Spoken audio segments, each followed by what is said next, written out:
अस्सलाम वालेकुम नाज़रीन, मुबाहिसा में आप सभी का खैर मक़दम है। मैं हूं आपका मेज़बान सैयद बाक़िर। आज के इस प्रोग्राम का आगाज़ हम तेलंगाना से करेंगे और फिर इसके बाद जम्मू कश्मीर की बात करेंगे। जिस तरह से आप सभी जानते हैं कि जम्मू कश्मीर में बजट सेशन का सिलसिला जारी है। बहरहाल जम्मू कश्मीर से पहले तेलंगाना की बात करेंगे। तेलंगाना में क्या सवाल यहाँ पर ये उठ रहा है कि पिछले चंद दिनों से फ़िरक़ा परस्त या फिर फ़िरक़ा परस्ती करने वाली जो ताकतें हैं, अनासिर हैं, क्या वो तेलंगाना के माहौल को ख़राब करना चाहते हैं? क्या वो जनूबी हिंद में भी वैसा ही माहौल बनाना चाहते हैं जैसा वो शुमाली हिंद में बना चुके हैं? क्या वजूहात है? क्या इसको सिर्फ़ एक इत्तेफाकी मामलात समझा जाए या फिर मुनज़्ज़म तौर पर कुछ फ़िरक़ा परस्त ताकतें इस तरह का माहौल बनाने की कोशिश कर रहे हैं? तेलंगाना जो एक पुरअमन रियासत है, शहर हैदराबाद एक पुरअमन शहर है, तारीख़ी शहर। तो बहरहाल क्या मामलात हैं, क्योंकि दो इंसिडेंट ऐसे पेश आए जिसके हवाले से ज़रूर ये सवाल उठ रहे हैं कि आखिर क्या वजूहात हैं। क्या ये ऐसे ही हुए? बांसवाड़ा की हम बात करेंगे और फिर साथ ही साथ सदासिफ पेट की हम बात करेंगे। तेलंगाना के बांसवाड़ा टाउन में जुमा की शाम रिलायंस मार्ट में पेश आए वाक़े को लेकर एक बार फिर शरअंगेज़ी की कोशिश की गई है। तफसीलात के मुताबिक मार्ट में काम करने वाली सेल्स गर्ल के साथ नौजवान की बहस व तकरार हुई थी और सेल्स गर्ल की शिकायत पर पुलिस ने कार्रवाई शुरू की थी। वाक़े की खबर आम होते ही दोनों ग्रुप से ताल्लुक़ रखने वाले चंद अफराद रिलायंस मार्ट के करीब जमा हुए और बहस व तकरार का यहाँ माहौल पैदा हुआ।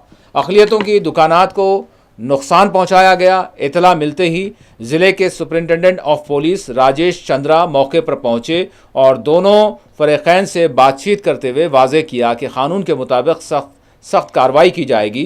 पुलिस के मुताबिक इस वक्त बांसवाड़ा की सूरत हाल मुकम्मल तौर पर काबू में है और अमन व अमान यहाँ पर बरकरार है। हसास इलाक़ों में खुसूसी पुलिस फोर्स तैनात किए गए हैं।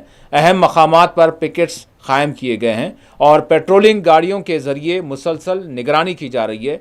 ज़िला एसपी ने खबरदार किया है कि व्हाट्सएप, फेसबुक और एक्स जैसे सोशल मीडिया प्लेटफॉर्म्स पर अगर कोई मजहबी मुनाफरत को हवा देने वाली वीडियो, ऑडियो पैगामात शेयर करेगा तो इसके ख़िलाफ़ सख्त कार्रवाई की जाएगी। उन्होंने कहा कि काबिल एतराज़ पोस्ट करने वालों के साथ मुतालिका ग्रुप एडमिन को भी ज़िम्मेदार ठहराया जाएगा। पुलिस ने अवाम से अपील की है कि अफवाहों और नफ़रत अंगेज़ प्रोपेगेंडे से दूर रहें, मजहबी हम आहंगी बरकरार रखी जाए और ज़िम्मेदार शहरी होने का सबूत दिया जाए। पुलिस ने बताया कि संगबारी में एक पुलिस जवान भी ज़ख्मी हुआ है। 42 अफराद की निशानदेही की गई है। पुलिस ने कहा कि अमन मुतासरा करने वालों के ख़िलाफ़ सख्त कार्रवाई की जाएगी।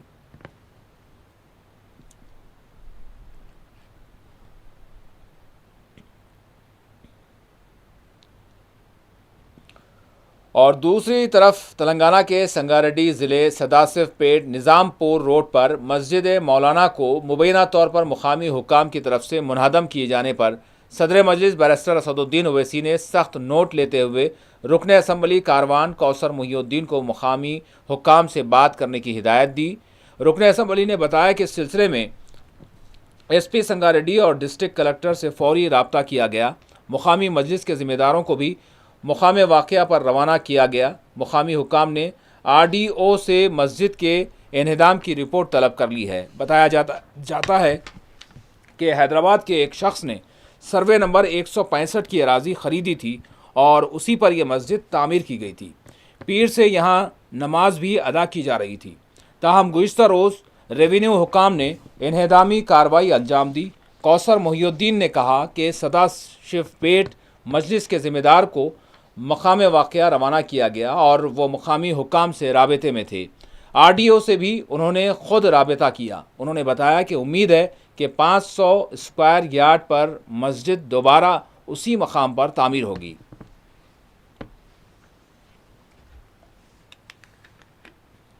मस्जिद मौलाना सदाशिवपेट संगारेड्डी डिस्ट्रिक्ट में जो मस्जिद मौलाना का डिमोलिशन किया गया, जिसके बाद वहाँ के मुकामी सदर जनाब मोहम्मद गौस साहब ने सदर मोहतरम जनाब नकीब मिल्लत बैरिस्टर असद साहब को बताने के बाद सदर मोहतरम ने मुझको हिदायत दी। उसके बाद मैं खुद मुकामी collector Sangareddy, SP Sangareddy, RDO Sangareddy, DSP आला अहदेदारों से बात किया, वहाँ के हालात से वाकिफ हुआ। उसके बाद वहाँ के जो मुकामी हालात थे, इन तमाम चीज़ों को हमारे मुकामी सदर जनाब मोहम्मद गौस साहब, मजलिस की तमाम जिम्मेदारों को बताने के बाद आरडीओ संगारेड्डी और डीएसपी संगारेड्डी ने आज 2 बजे का टाइम दिए थे। उसके बाद आज 2 बजे मीटिंग जारी है। मेरा बताने का मकसद यह है कि हालिया में मुझको, मेरी जमात को आला जो गुफ्तगू करे, उन तमाम, आज देखिए 10-12 किलोमीटर दूर पर रहकर वहां पर पहुंच नहीं सके। मेरा बताने का जो मकसद है, ये कांग्रेस का जो गुलाम है, इन तमाम को जानने की जरूरत है। मैं आप तमाम से यही बताना चाहता हूं कि मैं मजलिस का एक खादिम हूं, मजलिस का एक सिपाही हूं।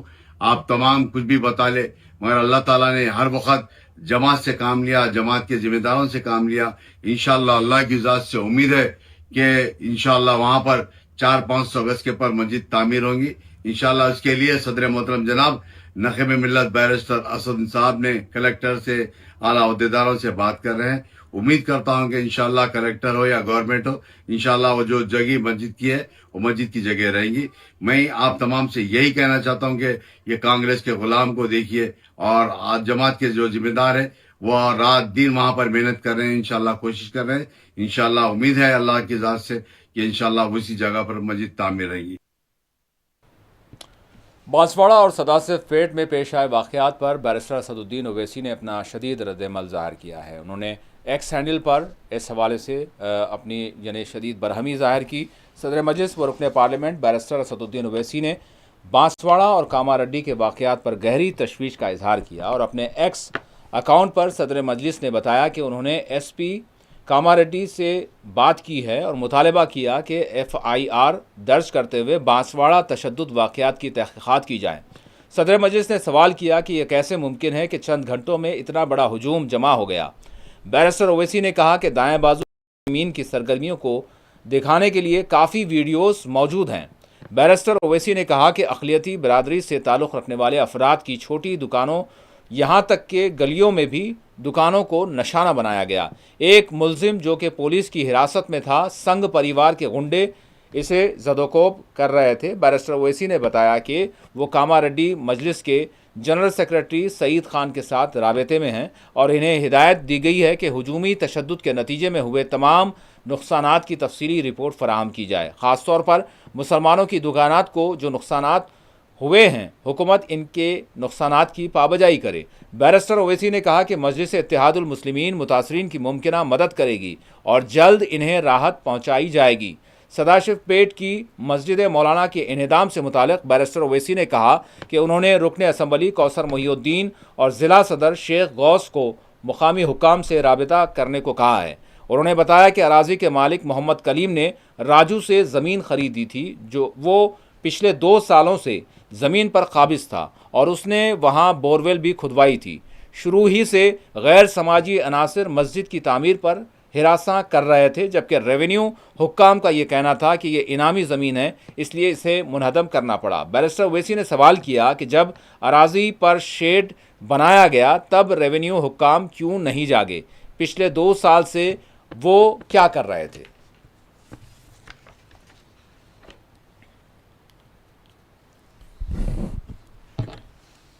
तो नाज़रीन, बहरहाल ये सूरत हाल है। यानी इससे ये साफ ज़ाहिर हो रहा है कि कहीं ना कहीं ये जो यानी नफ़रती चिंटू हैं, नफ़रती अनासिर हैं, नफ़रती एलिमेंट्स हैं, वो माहौल को सारे मुल्क के ख़राब करने की कोशिश कर रहे हैं। ये इसी का एक तसलसल हम देख रहे हैं।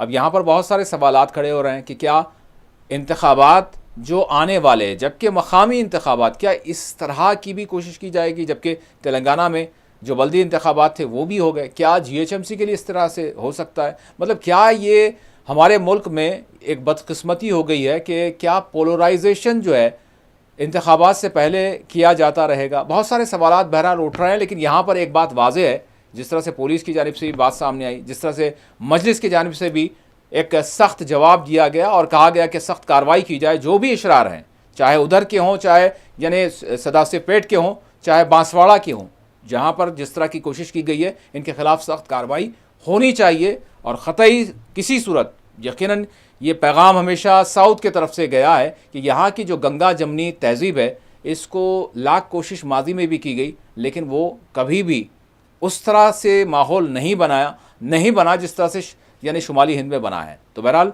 अब भी हम यही उम्मीद करते हैं कि जो कोई इस तरह के अनासिर हैं वो अपनी जो भी नापाक हम कहेंगे कि उनके मंसूबे हैं वो नाकाम होंगे। बहरहाल अब हम जम्मू कश्मीर का रुख करेंगे जहाँ के बहुत सारे मसाइल हैं और जम्मू कश्मीर के मामलात को लेकर मुल्क के हर हिस्से में सियासत यानी उससे अपने सियासी फ़ायदे हासिल किए जाते हैं, चाहे वो दफ़ा 370 का मामला हो, चाहे वो नेशनल सिक्योरिटी का मामला हो, चाहे कोई भी मामला हो।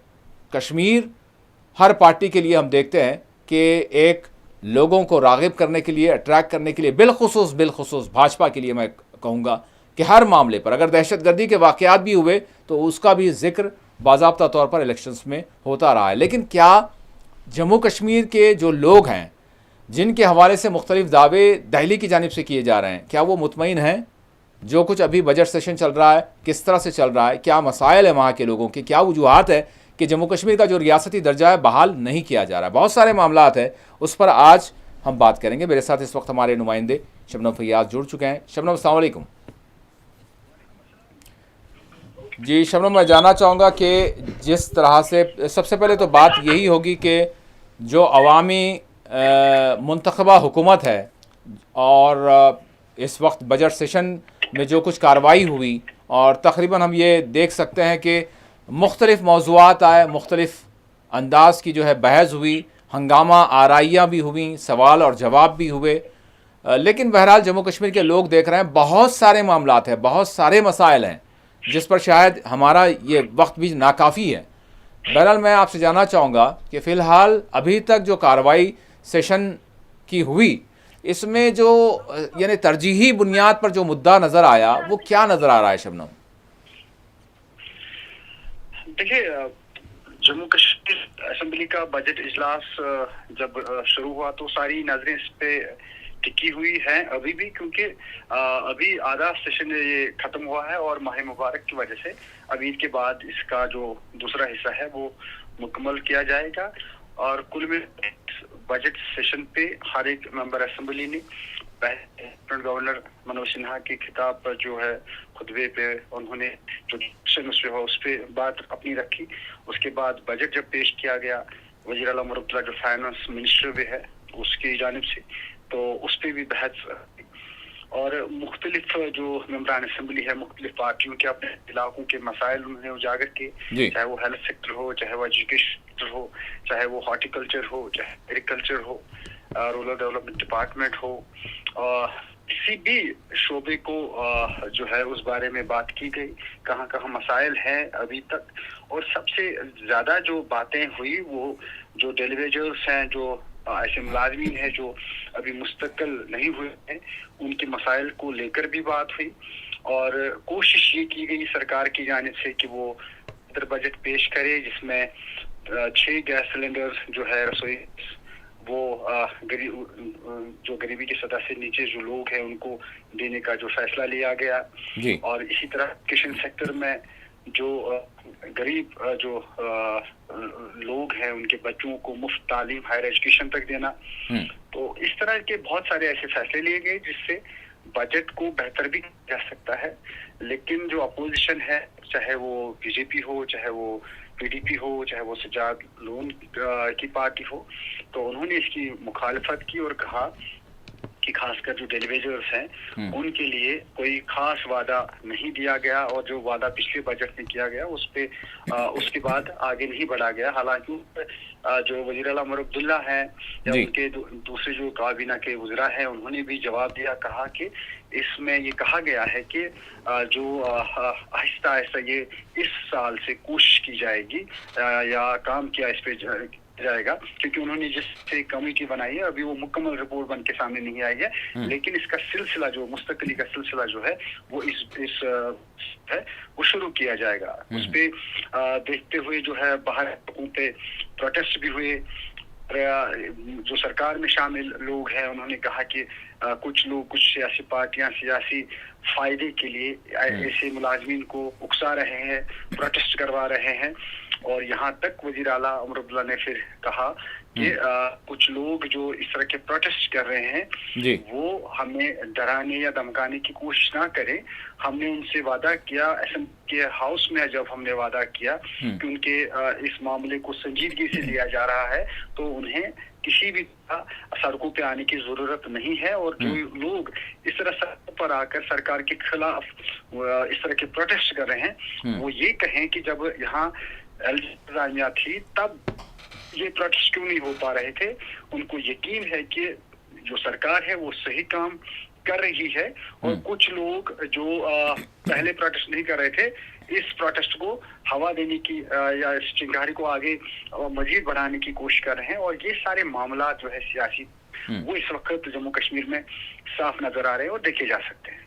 शबनम, यहाँ पर शायद सभी को, चाहे वो बरसरे इख्तदार पार्टी हो या फिर अपोजिशन हो और फिर इवन मीडिया भी हो, इन सबको शायद यहाँ की जम्मू कश्मीर की जो सूरत हाल है, जो कुछ भी चल रहा है, तो इसमें क्या दो चीज़ों को अलग-अलग देखने की ज़रूरत नहीं है। जहाँ तक जिस तरह से अभी आपने कहा कि डेली वेजर्स के जो मुतालबात हैं, इसी तरह से जो यानी आर्जी बुनियादों पर काम करने वाले वो लोग हैं, और बहुत सारे ऐसे मतलब मुख्तलिफ़ महकमेजात में खिदमात अपने अंजाम देने वाले आंगनवाड़ी वर्कर्स की भी बात करें, तो इनके देरीना मुतालबात हैं, देरीना इनके जो है मसाइल हैं, और वो मुसलसल हर सरकार से जो है हर वक्त हमने देखा और हर वक्त हमने ख़बरें भी दी, वो मुतालबा करते रहे।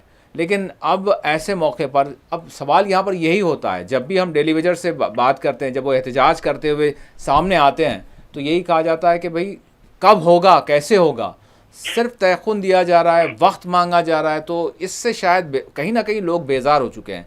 तो लोगों के मामलात को, मसाइल को और फिर सियासी मामलात को क्या अलग अलग रखने की ज़रूरत नहीं है यहाँ पर। देखिए जो सरकार यहाँ वक्त है जी, वो एक यूटी की सरकार है। उसके जो है हाथों में इतनी पावर भी नहीं है कि वो एकदम बड़े फैसले ले।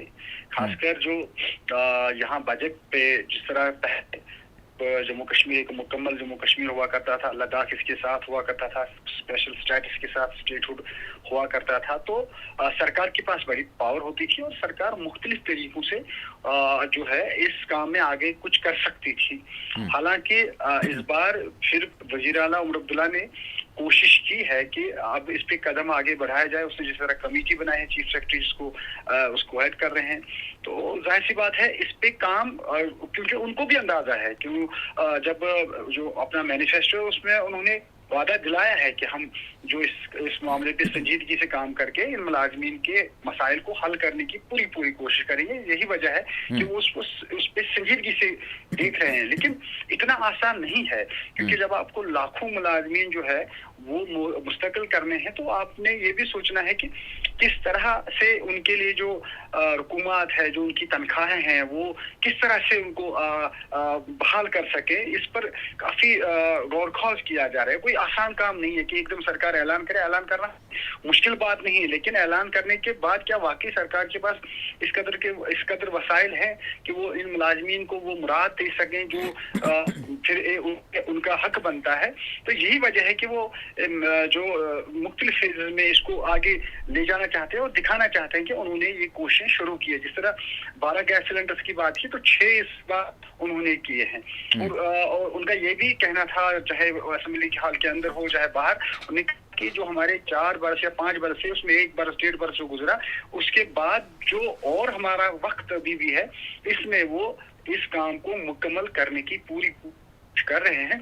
और ये भी उन्होंने अपोजिशन को हाल ही में जो ये 2-3 दिन असेंबली के जारी थे, उन्हें कहा कि जब इस पे बात हुई कि डेलीवेजर उसको उकसाने की जो चीजें हो रही है, लेकिन जो अपोजिशन में बैठे लोग हैं, चाहे वो बीजेपी हो चाहे वो उनकी मिली जुली जो सरकार है, तब ने क्या किया, तब वो अपने आंकड़े सामने लाए कि उन्होंने किस तरह काम किया। हालांकि सकीना यत्तू जो है वो काबीना मिनिस्टर है, उन्होंने ये बात भी कही कि उन्होंने कई सजाद लोन के तरफ उन्होंने इशारा करते हुए कहा कि कितने जो आंगनवाड़ी वर्कर्स है या मुलाजमीन है जिनको उन्होंने मुस्तकिल होने नहीं दिया। तो जाहिर सी बात है, इस पे हर एक सरकार जिन्होंने सरकार चलाई, चाहे वो पीडीपी हो, बीजेपी हो या नेशनल कॉन्फ्रेंस खुद हो, यही तो बोझ बढ़ता गया क्योंकि उन्होंने डेलीवेजर्स लगाए, उन्होंने जो आर्जी मुलाजमीन है उन्होंने उनको किसी न किसी डिपार्टमेंट में वहाँ पे एडजस्ट करने की कोशिश की, लेकिन उसके बाद जो अपनी मुस्तकली का जो वादा उनके साथ है या जो वक्त गुजारी उनके साथ है, वो जब मुकम्मल वक्त होता है तो वो मुस्तकिल नहीं हो पा रहे हैं, बोझ बढ़ता गया। और एकदम इस सरकार को इतनी ताकत नहीं है कि एकदम वो सारे मुलाजमीन को मुस्तकिल कर पाए। और यही वजह है कि ये भी एक मुद्दा अपोजिशन में लोग हैं, चाहे वो पीडीपी हो या बीजेपी हो, उनके पास ये एक मुद्दा है जिस पर वो शोरगुल उठाते हैं, क्योंकि उनको पता है कि बाहर जब प्रोटेस्ट होते हैं तो उनकी असेंबली में कोई इस तरह का बयान देने से उसमें और जो है तेजी आ सकती है। वो एक ईंधन जैसे उनको मिल रहा है करने का, और जो बाहर पे है उनको लगता है कि अपोजिशन में जो लोग हैं उनकी बात कर रहे हैं, लेकिन कई लोग ऐसे भी हैं मुलाजमीन जिनसे बात हमने कि उन्होंने भी कुछ नहीं किया। और यही बात है कि जब दौर यहाँ पे था, मुकम्मल कोई सरकार नहीं थी, तो उमर ने ये भी कहा कि तब ये कहाँ थे, तब ये बात बाहर सड़क पे क्यों नहीं आ रहे थे। और ये अवामी सरकार की ही देन है कि आज लोग बात कर रहे हैं। तो कुल मिला के हम देख सकते हैं कि ये सियासत जो है जम्मू कश्मीर की, ये मजीद इसमें जो है एक जो गर्माहट जो है वो देखने को मिल रही है। और लोग भी अब बात कर रहे हैं अपने, चाहे वो बिजली पानी के हाल से अगर बात करें तो लोग सड़कों पे आज हैं। और ये भी देखा जा रहा है कि जो में सरकार के पास है उन महकमों के जो जुड़े मुद्दे हैं उस पे लोग सड़कों पे आते हैं। जो मुद्दे सरकार के हाथ में नहीं है उन मुद्दों को सिर्फ बात या बयान तक ही रखा जाता है। तो यहाँ देखने या समझने वाली बात है, जो बड़े मीडिया इदारे हैं वो भी इसको समझ रहे हैं, आम लोग भी इसको समझ रहे हैं। और ऐसी चीजें जो है नजर आ रहा है कि सरकार को नाकाम बनाने या ये करार देने की कोशिश वाकई हो रही है। और सरकार पे इसी वजह से बहुत बड़ी जिम्मेदारी है किस तरह वो इसको टैकल कर पाएगी। जो एक वार उस सरकार के खिलाफ चल रहा है कि उस सरकार को नाकाम करार दिया जाए, क्या उमर अब्दुल्ला की सरकार में वाकई तरह की सूझबूझ है, सियासी जो है एक सोच है, समझ है कि वो इस तरह की जो बयानात है या प्रोटेस्ट है इनको अच्छे जो है आगे ले जाए और लोगों को मुतमईन कर सके कि सरकार वाकई उनकी सरकार है। वरना सरकार के पीछे बहुत सारी जो अलामतें चीजें हैं वो लगी हुई है और इस सरकार को नाकाम बनाने की भरपूर कोशिश भी हो रही है। सियासत अगर देखें पॉलिटिकली जो इस आपने जो कुछ कहा, जो एनालाइज किया, उसमें बहुत कुछ सवालात उठते हैं। बहरहाल मैं वो सवालात, क्योंकि फिर वो उसका जो है बैकग्राउंड फिर यानी कहीं ना कहीं सियासी अमलदारी या फिर जो जमहूरी तकाज़े हैं उससे जाकर जुड़ जाएंगे। फ़िलहाल मैं चाहूँगा कि मैं अवामी जो मसाइल हैं उसी पर कंसंट्रेट करूँ और उसी पर बात करूँ। उसके बाद फिर हम सियासी जो मामलात हैं उस पर भी बात करेंगे, जिसमें रियासती दर्जा भी है, जिसमें दफ़ा 370 भी है, जिसमें दीगर मामलात भी हैं। बहरहाल लेकिन उससे पहले मैं ये जानना चाहूँगा कि अवाम तो अवाम है, लोग तो लोग हैं। अब उनको जब मुसीबत या मुश्किल जब फौरी तौर पर आन पड़ती है या फिर एक अरसे दराज से वो उससे जूझ रहे हैं, तो वो कहीं ना कहीं अब उनको कोई ताल्लुक़ नहीं होता। अब उनको कौन जो है कहीं ना कहीं उनको वरगला रहा है वो भी उनको पता नहीं है, या फिर कौन सपोर्ट कर रहा है, कौन मुखालिफत कर रहा है, इससे उनको कोई सरोकार नहीं होता। अब जैसे अगर हम बिजली के स्मार्ट मीटर्स की बात करें, मैं आपसे जानना चाहूँगा कि हम एहतजाज देखते हैं हर चंद दिनों में, आने वाले दिनों में, कि लोग ये बोलते हैं कि हमारी जितनी आमदनी नहीं है उतनी जो है हमें ये जो नए मीटर्स लगाए जा रहे हैं स्मार्ट मीटर्स, उसकी वजह से हमको बिजली के चार्जेस उससे हमारी आमदनी से ज़्यादा आ रहे हैं, हम कैसे दें। सरकार ये कहती है कि आपको बाज़ाब्ता तौर पर अगर मुफ्त अगर आपको सब्सिडी चाहिए, 200 यूनिट चाहिए, तो पहले आपको बाज़ाब्ता होना पड़ेगा। जब बाज़ाब्ता नहीं होंगे आप तो फिर आपको मिलना मुश्किल रहेगा। मतलब ये जो एक टकराव हम देख रहे हैं उसमें जो गरीब ख़ानदान है वो बड़े पिस रहे हैं, वो बड़े परेशान हैं। और ये अमल जारी है, स्मार्ट मीटर का अमल जारी है। देखिए सिर्फ गरीब नहीं पिस रहा है जी, जहाँ यहाँ जितने कार्यकर्ता वो भी पिस रहे हैं। उनकी आमदनी जितनी है नहीं जितनी आप बिजली फीस लेके आप बाकी डिपार्टमेंट्स की फीस दे के उनको चुकाने पड़ रहे हैं। आम लोगों की तो बात ही नहीं है, वो तो दबे जा रहे हैं। और जहां मीटर लगते हैं, आप यकीन करें, कल एक शख्स मिला, उनने वो 3 लोग आए, कहा कि हमें मीटर लगवाइए, क्योंकि मीटर न लगने की वजह से भी हमें बहुत बड़ी प्रॉब्लम है। हमें अगर 2200 आते थे तो 700 उन्होंने एकदम बढ़ा के हमें 29 जो है या 3000 तक पहुंचा दिया है। वो कह रहे थे हमें अब मीटर ही लगे, कम से कम हम देख पाए कि हमें हम किस तरह हम इतनी बड़ी जो बिलें जो है जो वो बाज़ाब्ता हो जाए। पहुंच रही है अगर, तो इसलिए वो चाहते हैं कि मीटर ही लगे। तो इतनी परेशानी है, जिनको मीटर है वो भी परेशान, जिनको मीटर नहीं है वो भी परेशान है, और दो हाथों लोगों को निचोड़ने की बड़ी बड़ी कोशिश हो रही है। और पता नहीं वो दिल्ली सरकार हो, एलजी इंतजामिया हो या अवामी सरकार यहाँ उमरअब्दुल्ला की हो, इस सरकार में वाकई तो हमदर्द है इस आवाम की, जो इस आवाम को राहत पहुंचाने की कोशिश करे। तो ऐसा नहीं लग रहा है। ये सरकार जहां लगता है कि इसमें कामयाब नहीं हो पा रही है, वहां पे एलजी इंतजामिया हो या सेंट्रल गवर्नमेंट हो, वो भी किसी भी तौर जो है जम्मू कश्मीर अच्छा, बिजली का मामला वो है, कामयाब नहीं हो पा रही है। सारे लोग जो है अपनी अपनी बातें कर रहे हैं कि हम कर रहे हैं, हमारे हाथ में, हम अपनी तरफ से राहत पहुंचाने की कोशिश, लेकिन कुछ भी नहीं हो रहा है। लोग जो है ये इन चीजें जो है, चाहे वो एलजी इंतजामिया हो, चाहे सरकार हो, चाहे दिल्ली सरकार जो मरकजी ज़ेर इंतजाम वाला इलाका है, लेकिन इनका जो जिन अपना राज कर रहे हैं वो तो जम्मू कश्मीर के हैं। तो जम्मू कश्मीर के लोग वाकई तौर पर परेशान हैं, चाहे वो हॉर्टिकल्चर सेक्टर में हो, चाहे वो एग्रीकल्चर सेक्टर में हो, चाहे वो टूरिज्म सेक्टर में हो, चाहे वो ये जो उनकी बुनियादी जरूरतें हैं जिसमें बिजली है, पानी है, सड़कें हैं, बहुत जो सफाई के जो मामलात हैं, एजुकेशन सेक्टर जो है, हर एक मामले में लोगों को दबोचा जा रहा है, लोगों को परेशान किया जा रहा है। लोगों को कहीं इस तरह की राहत नहीं है जिस तरह की उन्हें जरूरत है और जिस तरह वादे दिल्ली से लेकर जम्मू कश्मीर की सरकार हो रहे हैं।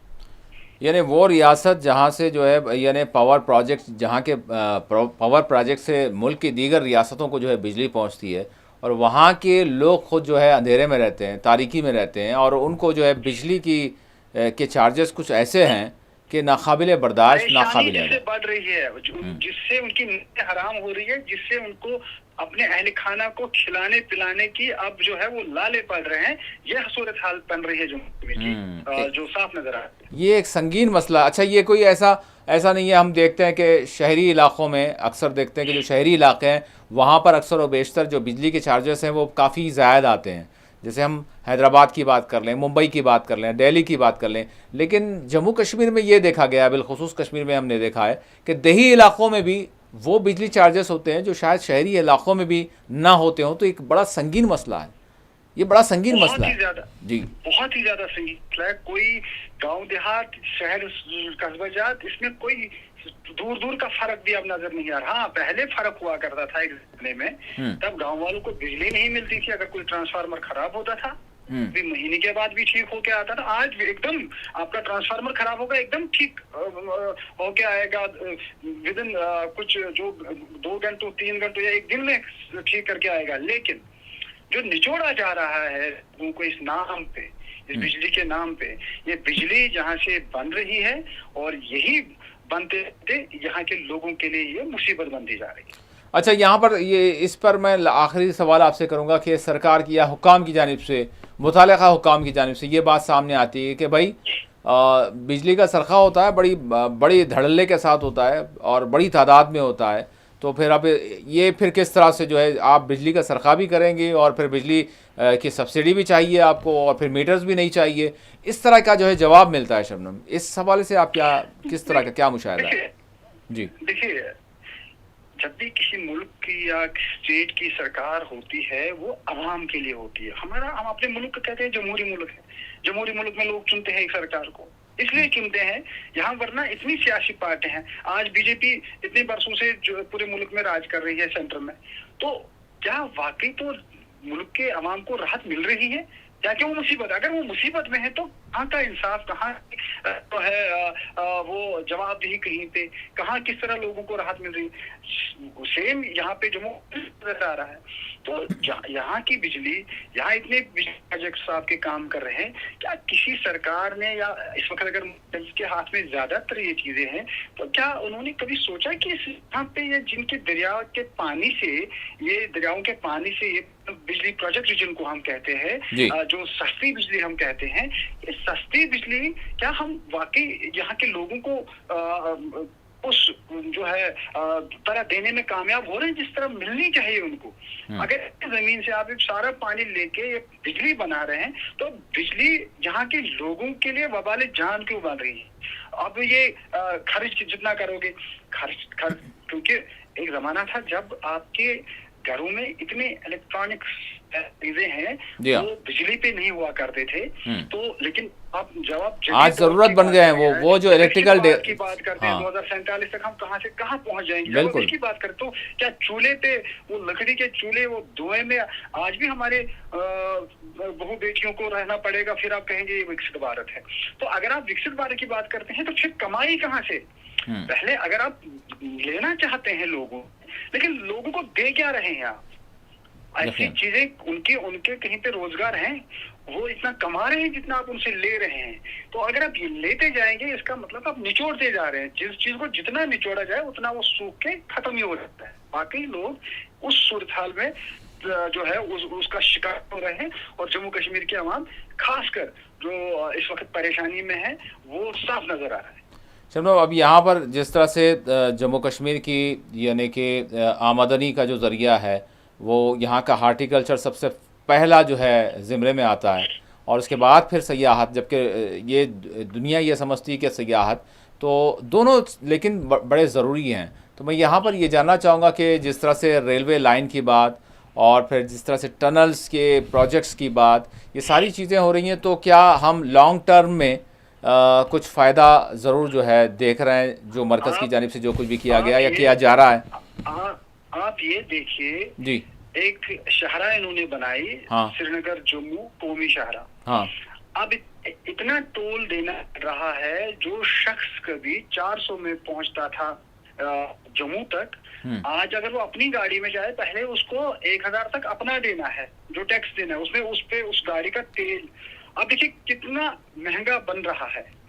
जहां आप सहूलियत दे रहे हैं, लेकिन लोगों को तो आप कहाँ सहूलियत दे रहे हैं? आप तो अपने लिए कमाई का जरिया बना रहे हैं, लोगों से निचोड़ के ही लोगों को दे क्या रहे हैं? इसका मतलब है कि लोग खुद ये सब सारा कुछ बना रहे हैं, आप सिर्फ फिर वाहवाही लूटते हैं। ये टनल हमने बनाया, ये हाईवे हमने बनाया। अरे भाई, ये लोग बना रहे हैं जिनके कांधों पे आप उनको सवारी कर रहे हैं। ऐसी सूरत हाल बनाई है आप लोगों ने। तो ये बड़ी बड़ी बातें करने वाले मुल्क कहाँ से कहाँ जा रहा है। मुल्क परेशानी में इस वक्त जो जम्मू कश्मीर की आवाम है, इस तरह की परेशानी शायद ही उन्होंने कभी देखी हो जो जिस प्रकार हुआ। हार्टिकल्चर के हवाले से कहीं ना कहीं कुछ ना कुछ राहत, क्योंकि प्रधानमंत्री का नारा जिस तरह से है कि हमारे किसानों की आमदनी जो है वो दोगुनी हो और सेगुनी हो, तो वो जम्मू कश्मीर के किसानों को तो ज़रूर पहुंचेगा। अब अमेरिका से भी डील हमने कर ली है तो बहुत ज़्यादा फ़ायदा होगा मेरे ख्याल से। देखिए, जब आप दूसरे ममालिक से जो है सेब या कोई मेवा यहाँ लाते हैं, जो आपको जम्मू कश्मीर में भी मिल रहा हो, या शिमला जो हिमाचल है वहाँ इस तरह के इलाके जो है जहाँ मेवाजात बनते हैं जी, तो आपको चाहिए था ये कि अपनी जो है लोग जो यहाँ खरीदारी जो है वो अपने माल की पहचान हो और अच्छे तरीके से हो। अगर उस पे आप चाहे ईरान हो, चाहे अफगानिस्तान हो, चाहे अमेरिका हो, वहां से चीजें ला के यहाँ जमा करोगे अपनी मंडियों में, और उनपे इतना टैक्स भी नहीं होगा, तो यहाँ का सेब, क्योंकि उनके पास टेक्नोलॉजी हम नहीं। अब आप बेफिक्र हो जाएं, अब ईरान से भी लेना नहीं है, अफगानिस्तान से भी लेना नहीं है, दूसरे मुल्क से भी, अमेरिका अब काफी है, डील हो गई। अब डिक्टेशन से आएगी तो अगर हम करते गए तो फिर और ज्यादा परेशानी का शिकार होंगे, क्योंकि फिर आप किसी की बात मान के वही कहते। यही तो रोना है कि आप अपने मुल्क के अवाम के हित में जब काम करोगे तब अवाम आगे बढ़ेगी, और जब आप राहत किसी को देंगे, आप घोड़े की तरफ दौड़ाएंगे लोगों को, ये चलने वाली चीजें नहीं है। अच्छा, अब ट्रेड डील से भी जम्मू कश्मीर के जो लीडरान हैं वो सबसे ज़्यादा एतराज़ कर रहे हैं। भाई दूसरे मामलात में होते, अक़लियतों के मामलात होते, हिरासानियों की जिस तरह से, उस पर भी मैं सवाल करूँगा। लेकिन ये ट्रेड डील अमेरिका से भारत कर रहा है, तो इसमें भी जम्मू कश्मीर के जो लीडरान हैं, चाहे वो कोई भी हों, वहाँ के एनसी के हों, पीडीपी के हों, या फिर सीपीआईएम के हों, वहाँ के कांग्रेस के हों, सभी जो है इस पर जो है तनकीद कर रहे हैं, कह रहे हैं कि जम्मू कश्मीर के किसान, बागबान, वो सबसे ज़्यादा मुतासिर होंगे। देखिए, कुदरती आफात जब आती हैं, यहाँ की फसलों को तबाह कर देती हैं, जी, जिसका 20 लाख का भी नुकसान हो, उसको आप 2000 देंगे, तो खुदा बताए कर क्या रहे हैं। ये ये चीजें जब सरकार करे तो एक किसान कैसे आगे बढ़े, वो कैसे, कौन सी उम्मीद रखे, किस पे रखे जी। और इस पे जो फर्टिलाइजर आप भेजें, जो आप पेस्टिसाइड्स भेजें, फिर वो यहाँ पे उनको छापे डाल के वो निकले, कभी नकली निकले, कभी गलत निकले, तो यहाँ के किसान को किस तरह, बहुत सारी जगहों पे ये देखा गया जो हाई डेंसिटी के जो दरख्त यहाँ पे पहुंचाए गए, उसमें या तो नकली निकलते हैं या कुछ और बीमारियों के साथ आ जाते हैं। कहीं पे कोई इस तरह की चीजें नहीं है जिससे लगे कि वाकई तौर आवाम के लिए, हित के लिए काम की जाती है। इसलिए मैं बार बार कहता हूँ, कोई भी सरकार हो, हम सिर्फ इस वक्त गवर्नमेंट में जो बीजेपी, हम इसकी बात नहीं है, कल को कांग्रेस आ सकती है। हर एक सरकार को चाहिए कि वो मुल्क के अवाम के हित के लिए काम करे, उनको कैसे इस मुश्किलात से नजात दिलाई जाए, इस पे किया जाता है, तब मुल्क आगे बढ़, तब लोगों को राहत मिलती है। यहाँ कोई ये नहीं है कि कौन बड़ी कुर्सी पे बैठा है, मुल्क कौन चला रहा है। लोग चाहते कोई भी बैठे, अपने मुल्क का है तो बैठा है, लेकिन वो यहाँ के अवाम के लिए काम करे, यहाँ के अवाम को राहत मिले हर सेक्टर में, तो तब जाके हम कह सकते हैं कि मुल्क हमारा आगे बढ़ रहा है, स्टेट हमारी आगे बढ़ रही है, यूटी हमारी आगे बढ़ रही है। जब ऐसा नहीं होगा तो फिर आप अपना दमखम दिखा रहे हैं, बयानात के से मीडिया में आके, प्रिंट मीडिया, इलेक्ट्रॉनिक मीडिया आप करते जा रहे हैं, इवेंट्स करते जा रहे हैं, वहाँ लोग आपके गुण गाते हैं, लेकिन आम जो लोग होते हैं, जो 90% लोग होते हैं, वो काफी परेशान रहते हैं और वो परेशानी से बेहद जो है मुश्किलात का सामना करते हैं। शबनम, माह रमज़ान के अय्याम चल रहे हैं और दिन बड़े तेज़ी के साथ गुजर रहे हैं, और ये महीना भी जो है उसी तरह से जो है तेज़ी से गुजरेगा, और फिर वो वक्त यानी आएगा जिसको हम देखते हैं कि यानी ईद का मौका, और ईद के मौके जब भी आते हैं तो उससे 2-3 रोज़ पहले कुछ बयानात शुरू होते हैं, 4 रोज़ पहले कुछ बयानात शुरू होते हैं, और कुछ बिलखते हुए चेहरे सामने आ जाते हैं, और वो फिर ये बात करते हैं कि कम अज़ कम जो यूपी में हमारे रिश्तेदार जो जेल में हैं, या फिर मध्य प्रदेश में जेल में, या फिर मुल्क की दीगर रियासतों में जेल में है, उनको कम अज़ कम जेल ही में रखा जाए, लेकिन जम्मू कश्मीर ला दिया जाए, ताकि हम उनसे ईद के मौके पर मुलाकात कर सकें। ये बड़े बड़े जो लीडरान हैं, इख्तिदार में हों तब भी, इख्तिदार में ना हो तब बात ज़्यादा करते हैं, इख्तिदार में हों तो फिर शायद वो थोड़ा सा खामोश हो जाते हैं। तो यही सूरत हाल चल रही है शबनम। फिर से एक बात की गई, और फिर असम्बली में भी इस पर बात हुई कि जो कैदी हैं बाहर, उनको आना चाहिए। इख्तियार की बात की, जब आप इन लोगों की बात, जब आप इख्तियार में नहीं होते हैं, तब आप इन लोगों की बात करते हैं जी। इन लोगों को एक उम्मीद बढ़ती है, ये लोग आपको वोट देते हैं, ये जब आप उस कुर्सी पे बैठा देते हैं, आप इन्हीं लोगों को भूल जाते हैं। तो ये चीजें हैं। अब जो कैद खानों में यहाँ के लोग हैं, हम ये नहीं कह सकते कि कौन किसकी गुनाह कितने ज्यादा है, किसने सी गलतियां की है, किसको कितनी सजा मिलनी चाहिए, ये चीजें अलग है। जी हाँ।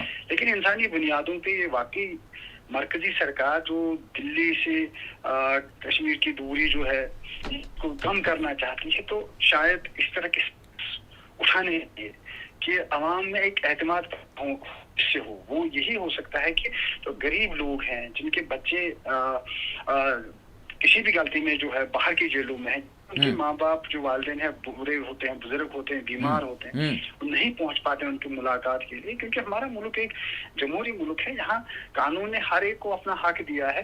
अगर कोई कैद में है तो उससे मिलने का भी हक दिया है, या तो ऐसा तो कोई मिल ही नहीं सकता है। लेकिन अगर ऐसा है, अगर इस तरह की जगह जम्मू कश्मीर जो नजदीक उनको हो, वहां रखा जाए उनको, और उनकी मुलाकातों को यकीनी बनाया जाए, तो शायद एक राहत, एक पैगाम माना जा सकता है। कम से कम दिल को राहत।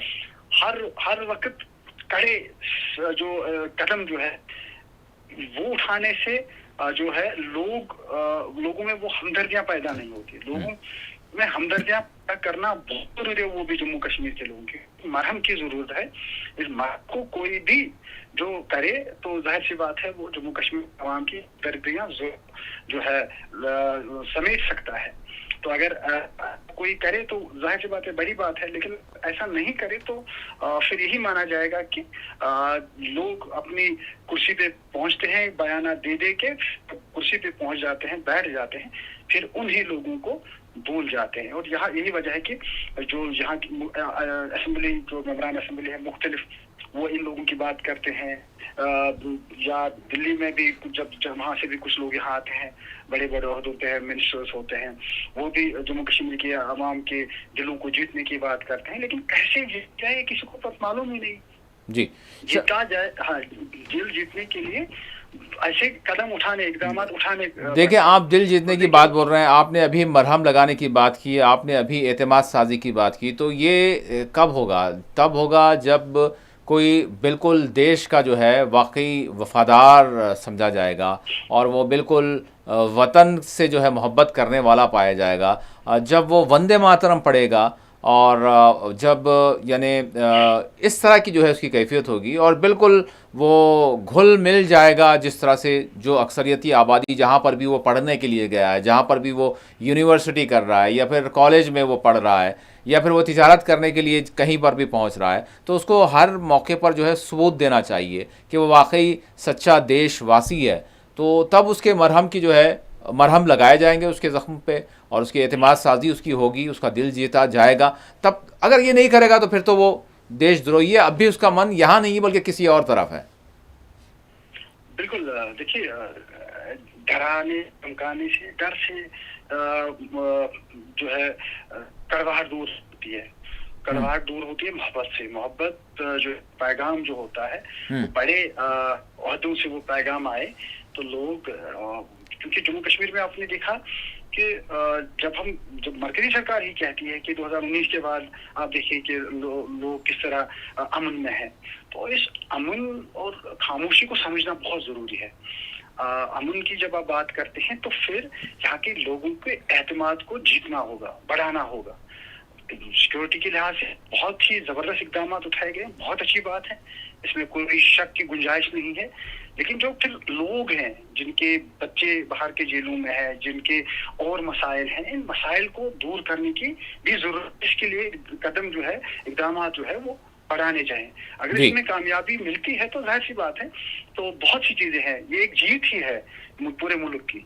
तो लेकिन अगर ऐसा नहीं किया जाता, इसका डर के माहौल को ही बढ़ा है, तो फिर ये सिर्फ कहने की बातें हैं। तो जो कदूर है, जो दिलों की दूरी है, वो दूर नहीं हो सकती है, इसको दूर करने की बहुत जरूरत है। शबनम, क्या सारे मसाइल का अब जो है यानी मरकज़ व मबदा और हल रियासती दर्जे की बहाली में ही मुज़मिर हो चुका है, उसी के इर्द गिर्द आ चुका है?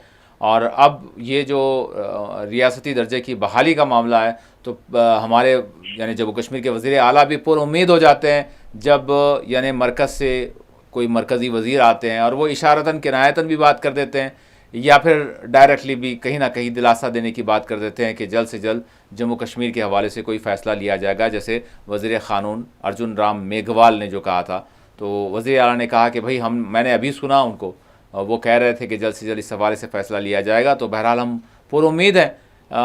तो मतलब ये ढारस चलती रहेगी और सारा मामला जो है रियासती दर्जे की बहाली के हवाले से, और इसमें जो रियासती हुकूमत है वो कुछ भी नहीं कर सकती।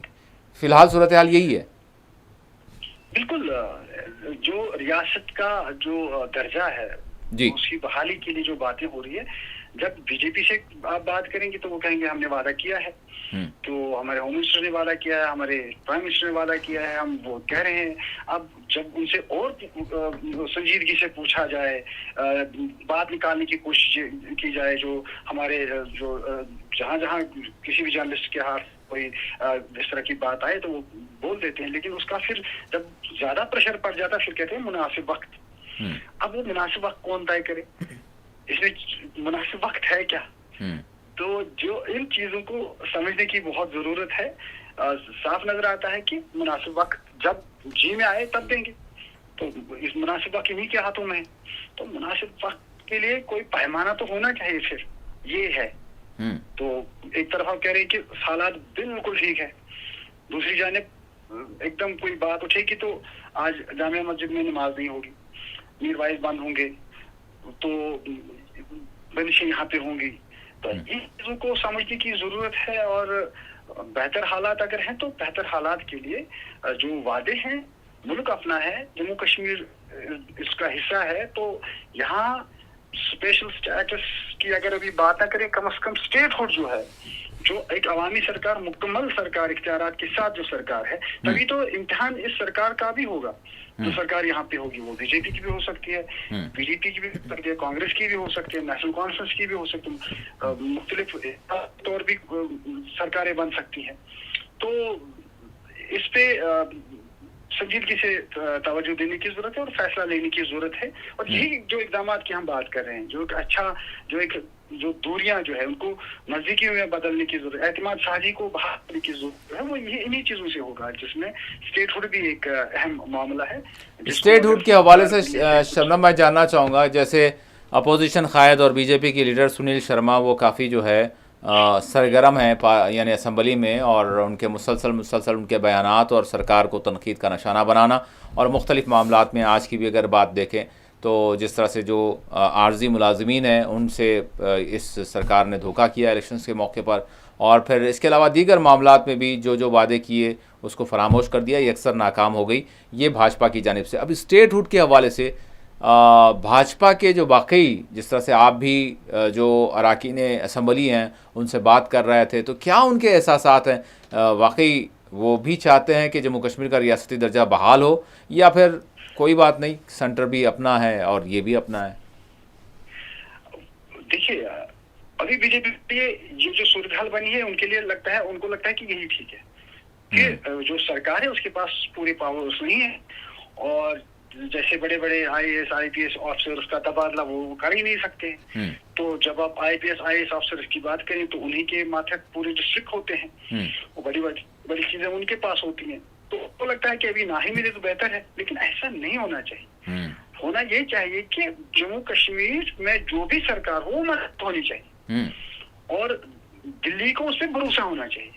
देखिए, पार्टियों की बातें अलग, उनके मंशूर चीजें, उनके वादे वो अलग, उनके बयानात वो अलग, लेकिन जब आप जम्मू की बात करते हैं तो जम्मू कश्मीर के लिए हर एक पार्टी को संजीदगी से उसकी बेहतरी के लिए सोचना चाहिए, चाहे यहाँ के आवाम को एतमाद में लाना और यहाँ के आवाम को खुशहाल बनाना, तभी तो चीजें बेहतर होंगी, और एक मोहब्बत से माहौल बनाना, इसके लिए सबों को काम करना चाहिए। लेकिन बीजेपी को इस वक्त इसलिए चाहिए यही माहौल क्योंकि उनको लगता है कि अगर सरकार उमर अब्दुल्ला के पास है और अगर स्टेटहुड दिया जाए तो ये पूरी पावर्स जो है उनके हाथ में चले जाएंगे। फिर वो अवाम के सामने जब जाएंगे उनको लगता है कि खालीपन ऐसा नहीं हो जाएगा। अगर सरकार में भी लोग हों, लेकिन अगर वो सही फैसले नहीं लेते तो अपोजिशन उनको बिल्कुल कटहरे में खड़ा कर सकती है। तो लोगों को पता चलता है कि सही बात समझने वाले लोग कौन है, समझदार लोग हैं, ऐसी बात नहीं है। खामोशी का मतलब ये नहीं है कि कोई समझ नहीं रहा है, अपनी अपनी जगह हर कोई बात को समझता है।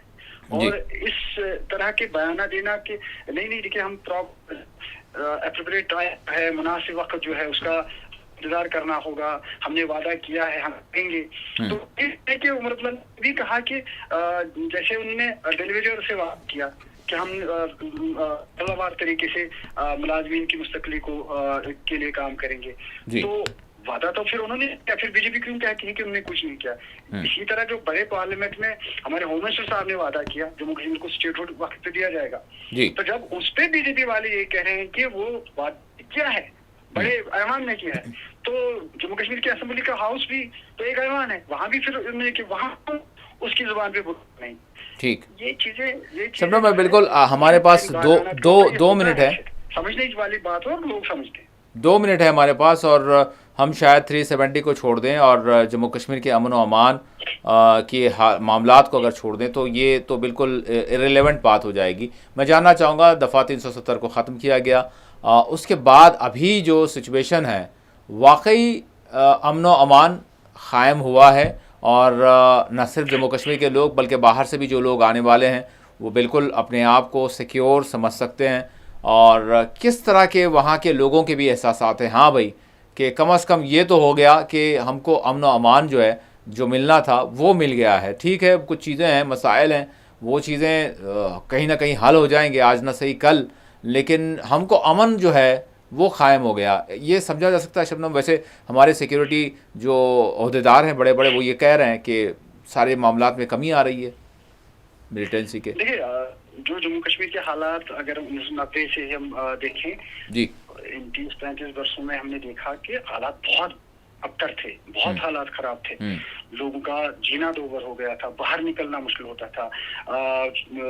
कोई काम जो है, काज जो है, तालीम जो है, हर सेक्टर मुतासिर हो रहा था। इसमें बहुत बेहतरी देखने को मिल रही है। सिक्योरिटी इदारे बड़ी मजबूती के साथ अपना काम कर रहे हैं, चाहे वो जम्मू कश्मीर पुलिस हो, चाहे वो फौज हो, चाहे सीआरपीएफ हो। इस तरह की चीजें, सारा कुछ माहौल जो है उन्होंने तरह बनाया है, जिसकी वजह से कोई जो है जो छोटी जो वारदातें हैं वो कभी कभार हो, लेकिन जो माहौल कंटिन्यूसली एक महीनों खराब रहता था, उसमें वो देखने को नहीं मिल रहा है। तो इसका मतलब है कि यहाँ पे इस एरिया में काम हुआ है, इस जगह पे काम हुआ है। लेकिन जब बात आती है फिर सियासी तौर, क्योंकि आप चीजें होती है, जब सिक्योरिटी इदारे आते हैं किसी भी गड़बड़ वाले इलाके में, पहला उनका होता है कि मरहम जिसको क्या है, फर्स्ट एड, और किस तरह उसको कंट्रोल किया जाए। कंट्रोल किया, इसके बाद कैसे बेहतर किया जाए, वो अवामी सरकार, वो जो जमहूरी मुल्क हमारा है, जमहूरियत जो हमारी है, एतमाद साजी जो है, वो इकदाम उसकी बात की, उसमें अभी तक दिल्ली सरकार बहुत हद तक कामयाब नहीं है, वो साफ नजर आ रहा है। लेकिन जो सिक्योरिटी इदारे जो एक मरहम जिसको है कि लोगों का तहफ़्फ़ुज़ गड़बड़ फैले, उस पे बात हो, उस पे काम हो, कामयाब है, उससे इनकार नहीं किया जा सकता। ठीक, बहुत बहुत शुक्रिया शबनम, आपने हमसे बात की और सारी चीज़ें जो है हमसे शेयर की। बहुत शुक्रिया, और फिर हम इस सिलसिले को जारी रखेंगे, क्योंकि जम्मू कश्मीर की सूरत हाल, जम्मू कश्मीर के मामलात न सिर्फ वहाँ के लोगों के मसाइल हैं, बल्कि अगर हम देखें कि जो वो ममालिक भी हमारी सरहदात से लगे हुए हैं, इधर चाइना है और उधर पाकिस्तान है, और इंटरनेशनली भी जो हालात बनते हैं उसके असरात कहीं ना कहीं ये कहा जाता है, जो मुबस्सिरीन हैं वो इस तरह के ख़ित्तों पर वहाँ पर असरअंदाज होते हैं। तो बहरहाल बहुत सारे चैलेंजेस हमको इस खित्ते में हैं, लेकिन बात यही होगी कि अगर हम दुनिया की सबसे बड़ी जमहूरिया हैं और इंसानियत की हम बात करते हैं, तो बहुत सारे मामलात वो हैं जम्मू कश्मीर के और जम्मू कश्मीर के लोगों के, जिस पर शायद चर्चा भी नहीं होती या नहीं हो सकती।